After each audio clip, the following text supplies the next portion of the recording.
Bueno, vamos a continuar en esta mañana tarde. La parte que me corresponde ahora es abordar la parte pediátrica del asma. Ya nuestra hermana Sonia Margarita magistralmente abundó. Como sabemos que aquí hay gente en formación, vamos a dar un breve recorrido de lo que son los principales síntomas y signos y alguna definición de la hiperreactividad bronquial, la sibilancia, la remodelación, el asma del lactante, diagnóstico diferencial en pediatría. Hiperreactividad bronquial, ustedes saben que es una condición que resulta del aumento de las respuestas bronquiales, dando como resultado una obstrucción bronquial ante estímulos tanto del medio ambiente externo como interno. La hiperreactividad bronquial se considera en algunos lugares que es patognomónico del asma. En aproximadamente 70 a 100% de los pacientes con asma tienen hiperreactividad bronquial, un 20% de los pacientes con rinitis alérgica, un 20% de los pacientes con fibrosis quística y apenas un 3% de los individuos considerados sanos o normales tienen hiperreactividad bronquial. La sibilancia es el denominador o marcador clínico del asma, no es más que un sonido tipo silbido que se produce cuando el aire pasa por las parcialmente obstruidas vías aéreas. Resaltamos aquí que son las vías aéreas tanto de pequeño como de grueso calibre. Antes se pensaba que estos fenómenos solo se daban en las vías aéreas de grueso calibre. Ya la doctora habló de esto es un bronquio normal, esto aquí produciéndose la tríada clásica del asma, edema, inflamación e hipersecreción de moco, es lo que pasa en el paciente con esa obstrucción. Si el paciente asmático no se trata adecuadamente, sobre todo en la época pre-corticosteroides inhalados, el paciente va a hacer alteraciones irreversibles en la matriz intracelular y esto iba a dar al traste con que el paciente iba a tener una remodelación importante de sus vías aéreas. Asma del lactante, cuando se producen 3 o más episodios de tos o sibilancia en una clínica en la que el diagnóstico de asma sea el más probable, habiéndose excluido otro diagnóstico menos frecuente. Y dentro de esos diagnósticos diferenciales en pediatría tenemos la laringotraqueomalacia, que es una patología propia del niño pequeño, enfermedad del reflujo gastroesofágico e incoordinación cricofaringea. Este es el niño que fisiológicamente va a estar microaspirando y esto se va a exacerbar si la madre tiene una técnica inadecuada de alimentarlo, sobre todo cuando no está en lactancia materna. Alergia a la proteína de la leche de vaca. Sabemos todos que el hombre, la mujer, los seres humanos somos los únicos que tomamos leche de otra especie y la mayoría de nosotros hace una alergia transitoria a la proteína de la leche de vaca. La infección viral, colocamos la bronquiolitis porque es la principal, pero cualquier infección viral puede dar al traste con lo que se llama un broncoespasmo del lactante, con un síndrome obstructivo del lactante, pero la mayoría de las veces es asma. Decía antes que casi siempre el que sibila tiene asma, más todo el que sibila no tiene asma. La fibrosis quística del páncreas, que antes se creía que era una patología propia de los anglosajones, pero ya sabemos que nosotros que somos negros también podemos tener fibrosis quística. La laringotraqueobronquitis, el cuerpo extraño, cuando hay un cuerpo extraño la historia clínica es importante, bronquiectasia, prolapso de la válvula mitral, entre otras patologías. Ya la doctora Sonia Margarita magistralmente hizo la definición del asma. En cuanto a la prevalencia, ¿qué le digo? Para el año 2012 se consideraba que había en el mundo aproximadamente 300 millones de personas con asma y se hacía una proyección que para el 2025 otros 100 millones tendrían asma. De tal manera que consideramos que hoy día tenemos entre 350 y 400 millones de pacientes con asma. Pero hay buenas noticias. Los últimos estudios dicen, como dijo la doctora Sonia Margarita, que está habiendo un descrecer de esa prevalencia. Hay un estudio reciente que salió en la ATS donde dice que para el 2010 la prevalencia era 17.2 y que actualmente para el 2018 estaba en apenas 14%. Así que esa prevalencia del asma está disminuyendo. Ese es el estudio que le hablaba. Para uno tratar un paciente necesario y obligatoriamente tiene que clasificarlo. La doctora lo clasificó, pero yo voy a resumirlo un poquito. La característica, el asma controlada, que es el paciente que antes le llamábamos asma leve, parcialmente controlada o moderado, y no controlada, que es el paciente que tiene asma grave o severa. Los síntomas en el paciente que está controlado se supone que no tiene ningún síntoma, o menos de 2 veces por semana, ninguna exacerbación, no tiene síntomas ni despertares nocturnos, y su prueba de función pulmonar está normal. En el que está parcialmente controlado ya comienza a tener síntomas, tiene cualquier síntoma de despertares, usa medicamentos más de 2 veces por semana, y su función pulmonar, su espirometría, ya comienza a decrecer a un 20% aproximadamente. El paciente no controlado es el paciente grave, que reúne 2 o 3 de esas características. Recordar que controlado es similar a asma bien controlada o asma leve. Cuando el paciente nos llega a emergencia, nos llega a la consulta, nos llega así, normalmente. Nos llega con un barco a la deriva, un barco que se está hundiendo, y si nosotros no hacemos una intervención temprana y adecuada de medicamentos, el paciente va a dar el traste hasta con la vida. Antes constituía un dolor de cabeza cuando nos llegaba ese paciente, pero hoy día, utilizando adecuadamente las guías, tanto la guía española, la guía de la GINA, nosotros vamos a tener medicamentos y armas para manejar a estos pacientes.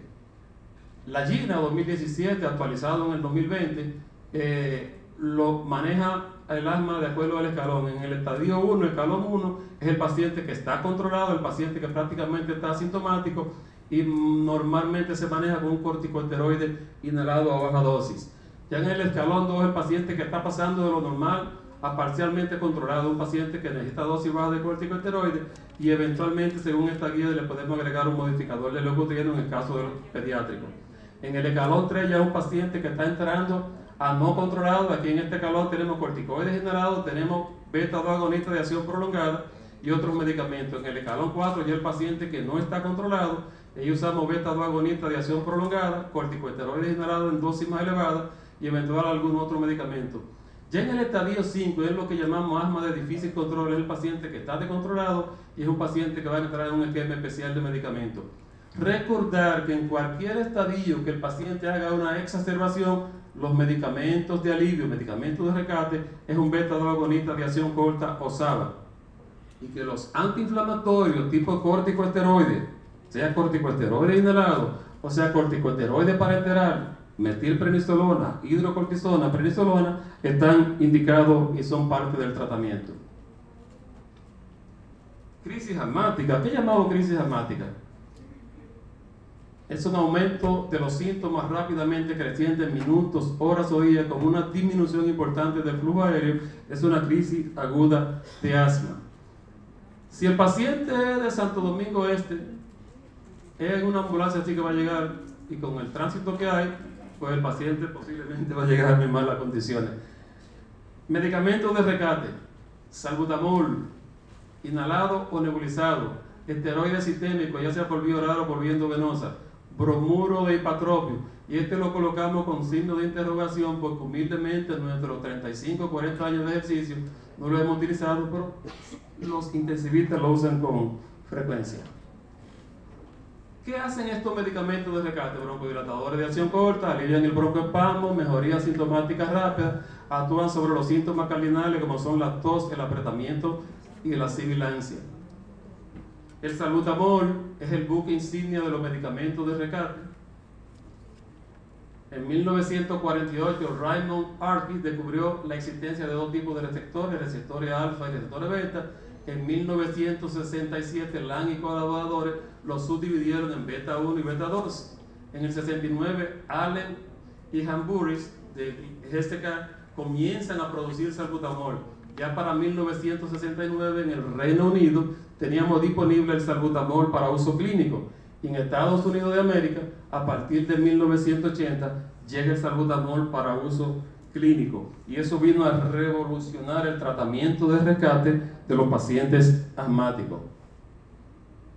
Salbutamol, albuterol, salbutamol es la misma sustancia, solo que una es anglosajona y la otra es europea. Agonista beta-2 adrenérgico, medicamento de primera línea para el manejo de la crisis asmática, activador del AMP cíclico, vía única de administración vía oral. Lamentablemente todavía nuestros consultorios no tienen un frasquito de salbutamol vía oral, y yo lo tiro al zafacón delante del que me lo lleva. Dosis 0.125 microgramos por inhalación, inicio de acción de 5 a 15 minutos, aplicar para rescate 2 puffs cada 15 minutos hasta yugular la crisis. ¿Cuántas veces lo nebulizo? Hasta yugular la crisis. Su vida media del salbutamol es de 3 a 6 horas. Entonces son las fórmulas del salbutamol. La prednisolona, que es el corticosteroide vía oral por excelencia que usamos en pediatría, es el principal corticosteroide de uso pediátrico, se usa como antiinflamatorio para diferentes alteraciones patológicas a nivel sistémico, pero a nosotros nos interesa aquí el asma. La dosis en pediatría es de 1 a 2 miligramos diarios por kilo de peso corporal dividido cada 12 horas. Se puede utilizar por 5 a 7 días sin hacer aquel esquema fastidioso y odioso que nadie lo hacía de dosis regresión. Ya esto está sustentado por la guía y así lo usamos. Si ya conocemos el salbutamol, si ya conocemos el bromuro dipatropio, si ya conocemos los corticosteroides, pues ya nosotros estamos en condición de llegar con todo ese armamento a rescatar ese barco que se está hundiendo. Es un inhalador, ¿eh? Ese es el primer intento de utilizar un beta-2 agonista por vía inhalatoria. Como le decía la doctora Sonia Margarita, cuando nos llega el paciente siempre tenemos una pregunta, el niño principalmente. ¿Qué es la mejor vía? ¿El inhalador de dosis medida o el nebulizador? Utilizados apropiadamente no existe diferencia significativa en cuanto a la eficacia clínica de uno u otro dispositivo y su uso va a depender de todo aquello que le diga la doctora. Primero, paciente en intensivo, nebulizador. Niño pequeño, nebulizador. Y segundo, paciente que esté activo y consciente, si él prefiere su nebulizador, pues que le vaya feliz con su nebulizador. En un segundo grupo de medicamentos, parecido a lo que pasa en la neumonía, ya yo saqué el paciente de la crisis, yo rescaté el paciente, entonces tengo que mandarlo a la casa con tratamiento. Entonces, ¿con qué lo mando a la casa? Le vamos a dar 5 a 7 días de medicamento de rescate para estabilizarlo. Pero una vez que lo estabilizo, tengo que buscar la medicina controladora, la medicina que lo van a mantener saludable. Normalmente, ¿qué pasa? Usted le dice al paciente, tiene que usar este dispositivo cada 12 horas por 60 días. El paciente le hace una crisis, doctor, pero eso tiene esteroides, eso no va a engordar al niño. Entonces usted le dice lo siguiente: doña, ¿de qué usted sufre? ¿De la presión que te hace por la mañana? Una pastillita. Y la abuela, ¿de qué sufre? De azúcar, ¿qué le hace por la mañana? Una insulina. Entonces su niño es asmático, tiene que usar ese medicamento por el tiempo que dice. Bueno, medicamentos controladores: corticosteroides inhalados y sistémicos, corticoides orales, la prednisolona, la cromona, que ya casi no se usa, pero se mantienen en las guías, la teofilina de acción sostenida, que más uso en adultos que en pediatría, beta-2 agonista de acción sostenida, antialérgico. Ponemos antialérgico con signo de interrogación. Solo hay evidencia para el uso de antialérgicos en pacientes con asma cuando tiene como comorbilidad rinitis alérgica o dermatitis atópica, pero antialérgicos de segunda generación, no de lo de la primera. Los modificadores de leucotrieno, que ya el doctor Martínez Elmo, la doctora Sonia Margarita y Martínez Elmo igual dieron alguna pincelada, se siguen usando mucho en pediatría. Más adelante hay una diapositiva donde vamos a hablar de ellos.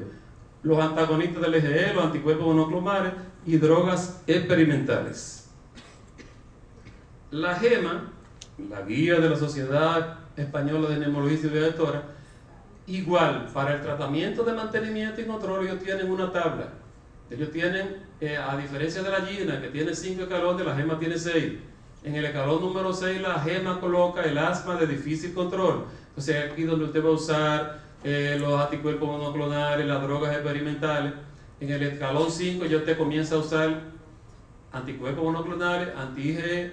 En el escalón 4, usted usa corticosteroides en dosis altas y bajas, usa un beta-2 agonista de acción prolongada, y así usted va bajando. Dependiendo del estadio en que usted coge el paciente, usted sube y baja en esa escala. ¿Cuáles son esos broncodilatadores de acción prolongada que más frecuentemente utilizamos? Por mucho, los dos que se usan en pediatría son formoterol, salmeterol, pero ustedes tienen que saber que existen otros. Entre los otros está bilanterol e indacaterol. ¿Cuál es la diferencia? Por ejemplo, estos dos los usamos cada 12 horas. Y estos, que no solo se usan en el asma, sino también se usan en la enfermedad pulmonar obstructiva crónica del adulto, se usan algunos cada 24 horas. Única vía de administración para estos medicamentos, inhalados. Entonces eso es sencillo. En la mañana, en la noche y santo remedio. El Montelukast. Ponemos Montelukast porque son modificadores de leucotrieno, pero por mucho el que se utiliza en pediatría es el Montelukast. Ya el doctor le dijo algunas cosas del Montelukast, pero debemos hablar un poquito porque los pediatras seguimos utilizando mucho Montelukast. Yo creo que no hay ningún medicamento satánico cuando científicamente está sustentado. Yo lo que creo es que habemos médicos irresponsables, habemos médicos satánicos para defender alguna sustancia. Solo hay evidencia científica para el uso del Montelukast en niños a partir de los 2 años. Sí. Pero en la práctica, los médicos jugamos mucho con eso. Cuando salió el Montelukast, 1, 2, 3 años después, salieron varios estudios donde se asociaba y se sigue asociando el uso de Montelukast, sobre todo en adolescentes, en tendencia a suicidarse. No sé si fue la misma gente del Montelukast que hicieron un estudio donde ellos contradecían eso, que ellos decían, no, esos adolescentes que se querían suicidar en el uso de Montelukast era porque ya tenían antecedentes. Bueno, hay otra pregunta que está en el aire que la hicieron y la respondo. Preguntaba a alguien cuando Martínez Elmo disertaba, creo que de los que están fuera, en el extranjero, preguntaba que eso, a partir de qué edad lo utilizamos. Y si tenemos evidencia de que podemos utilizar el Montelukast en los niños hiperactivos. Por ejemplo, ahora que tenemos muchos pacientes pediátricos con alguna alteración del espectro del autismo, entonces en esos pacientes que son hiperactivos en su mayoría, si hay estudios que demuestran que el Montelukast aumenta la hiperactividad, pues no se le da, a menos que no sea un medicamento obligatorio en esa edad y para ese uso. La terapia biológica, ya la doctora Sonia Margarita le habló, de la que más se ha utilizado, se ha investigado en pediatría, el anti-G o omalizumab, pero también tenemos el dupilumab. El omalizumab es un anti-G, el dupilumab es una antileuquina 4. ¿Qué pasa con esta sustancia? Cuando hacemos el fenotipo de los pacientes, por ejemplo aquí, en un asma donde predomine la IgE, asma eosinofílica, son medicamentos muy caros. Son medicamentos que realmente cuando se usan apropiadamente funcionan, pero son muy caros. Entonces usted le indica eso a un paciente y posiblemente le aumenta a su madre, como dice el doctor Martínez Elmo. El anti-GE que le decía que es el que más se ha utilizado. ¿Qué es el anti-GE? El omalizumab o anticuerpo monoclonal recombinante humano dirigido a la inmunoglobulina E para inhibir la respuesta sistémica a la exposición a los alergenos. El omalizumab está dirigido contra el sitio de unión de la IgE con el receptor FC de alta afinidad e impide que la IgE estética se libere y por consiguiente va a impedir la crisis desencadenada por IgE. Igual, ¿a partir de qué edad recomiendan a partir de los niños a partir de los 6 años? La mayoría de los anticuerpos monoclonales se indican en esa edad. Esta diapositiva yo siempre la pongo a solicitud de mi amigo Martínez Elmo. Eso es lo que no se debe usar para el asma. Y vamos a ser sinceros, se usa. Clenbuterol. Yo creo que el pelotero amigo mío de San Pedro de Macorís que suspendieron en estos días era algo de eso que estaba usando. Es un anabólico, más que un broncodilatador es un anabólico. Eso aumenta la masa muscular, tiene muchísimos efectos colaterales, se usa en veterinaria para engorde del ganado. Entonces, el que me le da un clenbuterol a un familiar mío, yo lo meto preso. Eso no debe usarse. Una multinacional muy famosa, voy a hablar el nombre para evitar conflicto, entre otras cosas fue la que trajo el clenbuterol a este país. Esa misma gente me invitaron a un congreso internacional, a un stand-alone, por 3 días, y allá en ese stand-alone de ellos, tenían todas las sustancias de ellos, menos el clenbuterol. Y yo le expliqué a un gerente general internacional, le dije, ¿por qué esto lo llevas a todo el mundo? ¿Tú crees que allá somos indios todavía? Dice, no, doctor, esto es negocio. Y los pediatras ya lo indican mucho, durante el día yo lo tengo allá. Pero no son ellos, es negocio, somos nosotros que tenemos que ser responsables y no indicar eso porque no existe ninguna guía. Beta-2 agonista por vía oral, ya no hay ninguna evidencia, las dosis son altas, hay efectos colaterales indeseables y ya se ha demostrado científicamente que los beta-2 agonistas tienen que ser vía oral. La teofilina se reserva, básicamente en pediatría ya no tiene uso. Algunos derivados terciarios de la teofilina se le dan algún uso, más bien como mucolítico y como dilatadores suaves. Los mucolíticos, si el paciente lo que tiene una hipersecreción y usted lo va a encharcar de mucolítico, le va a empeorar su situación. No hay ningún asidero científico para el uso de mucolítico en pacientes con asma. Antialérgico de primera generación. Si usted quiere dormir, muchacho, y que después no le despierte la crisis y el sueño se lo lleve, pues no tienen uso. Ketotifeno. Ketotifeno llegó en los años 80 como la panacea. Llegó un medicamento que cubre el asma. Y como no había mucha cosa, todos lo utilizamos. Pero después se demostró que eso no era ninguna panacea, es un antialérgico más de primera generación y que produce mucho sueño.